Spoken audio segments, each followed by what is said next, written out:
அம்மா ஹாய் சலம்ஸ், வாங்க. இன்னைக்கு என்ன ஸ்பெஷல்னு பாப்போமா? பார்க்கலாமே வாங்க. இன்னைக்கு சமைச்சது வந்து நம்ம வர்ஷா குட்டி தான் சமைச்சிருக்காங்க.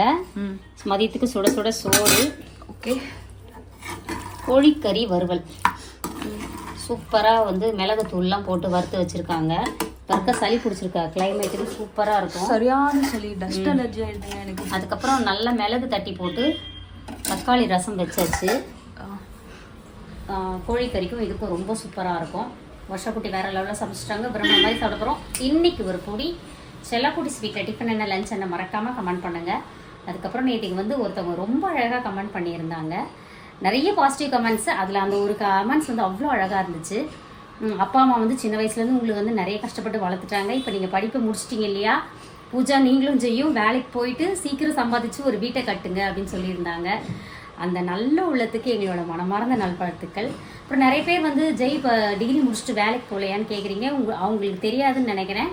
நம்மளோட இயற்கை சந்தை அவன் தான் பார்த்துக்கிறான் இப்போ. ஏன்னா ஒரு 3 months வேலைக்கு அனுப்பினோம், படிப்பு முடித்ததும், பிஎஸ்சி கம்ப்யூட்டர் சயின்ஸ் முடித்ததும். அது அதிகபட்சம் என்ன சம்பளம், ஒரு 50,000 ரூபா கிடச்சிருமா. அவன் சொந்த தொழிலில் அதை விட அதிகமாகவே சம்பாதிக்கிறான். எல்லாமே ஏன்னா சின்ன வயசுலேருந்து நானும் ஜெய்யும் மாற்றி மாற்றி கடையை பார்த்துப்போம். அப்பா வேலைக்கு போயிடுவாங்க. அந்த மாதிரி என் ஃப்ரீ ஹவர்ஸில் அவன் ஸ்கூல் போயிட்டு வந்துட்டானா என்னை வந்து மாற்றுவான். காலேஜ் படிக்கும் போதும் சரி. அந்த மாதிரி அவன் நல்லா வியாபாரத்தை கற்றுக்கிட்டான்.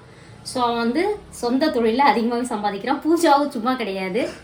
பூஜா வந்து வீடியோ போடுறது மட்டும் வீடியோ எடுத்து உடனே அப்படியே போட்டுடலாம் முடியாது. எடிட்டிங்னு அதுக்கு பின்னாடி பெரிய பெரிய வேலை இருக்குது. அதெல்லாம் அவ்வளோ அழகாக போடுறாங்க. நம்மளோட பிஸ்னஸ் சம்மந்தப்பட்ட எல்லா வீடியோஸும் அவங்க தான் அவ்வளோ அழகாக எடுத்து கொடுக்கறது. பூஜாவை ஏர்ன் பண்ணிட்டு தான் இருக்கிறாங்க. அதனால யாருமே சும்மா கிடையாது நம்ம வீட்டை பொறுத்த வரைக்கும்.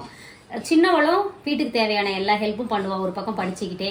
அந்த மாதிரி எல்லாருமே ஒரு பக்கம் நீங்கள் சொல்கிற அந்த சொந்த வீட்டு கனவுக்காக தான் ஓடிட்டு இருக்கிறோம். கூடிய சீக்கிரம் அதை நிறைவேறிடும். அதுக்கப்புறம் நம்மளோட இயற்கை சந்தை பொருட்கள் தேவைப்படுறவங்க வாட்ஸ்அப்புக்கு ஒரு ஹாய் மெசேஜ் அனுப்புங்கப்பா, டீட்டெயில்ஸ் சென்ட் பண்ணுறேன். இன்னைக்கு திருமண நாள், பிறந்த நாள் கொண்டாடும் அனைவருக்கும் எங்கள் மனமார்ந்த நல்வாழ்த்துக்கள். செல்லுங்களா, வாழ்க வளத்துடன் எப்போதும் மகிழ்ச்சியா நிம்மதியா சந்தோஷமா இருங்க. அம்மா கையில ஏன் வளையல் இல்லைன்னு கேட்காதீங்க. இப்பதான் அந்த பூந்தி கொட்டை, சோப்பு கொட்டை அது உடச்சிட்டு வரும். அதுலதான் எனக்கு செம்மையா சளி பிடிச்சிக்கிச்சு. எனக்கு சுத்தமா ஒத்துக்காது. இன்னைக்கு வந்து வேற வழி இல்லை, ஏன்னா நான் அரைச்சே ஆகணும் இன்னைக்கு. அதனால இன்னைக்கு வந்து காலையில இருந்து அந்த சோப்பு கொட்டை இடிக்கிற வேலை தான் போயிட்டு இருக்குது. அதுதான் அந்த சீயக்காய் அரைக்கும் போதும் சரி, குளியல் பொடி அரைக்கும் போதும் சரி, மிகப்பெரிய வேலைன்னா அது மட்டும் தான். அதை கொட்டையை இடிச்சு அது ஒரு வழியா முடிச்சிட்டோம். இன்னும் கொஞ்சம் இருக்குது. அது இப்போ லஞ்ச் முடிச்சுட்டு போய் மறுபடியும் அதை பண்ணிட்டோம்னா சரியா போயிடும். Spread positivity, love you all. எல்லாரும் நம்ம சேனலை சப்ஸ்கிரைப் பண்ணிக்கோங்க. டாடா, பாய் பாய்.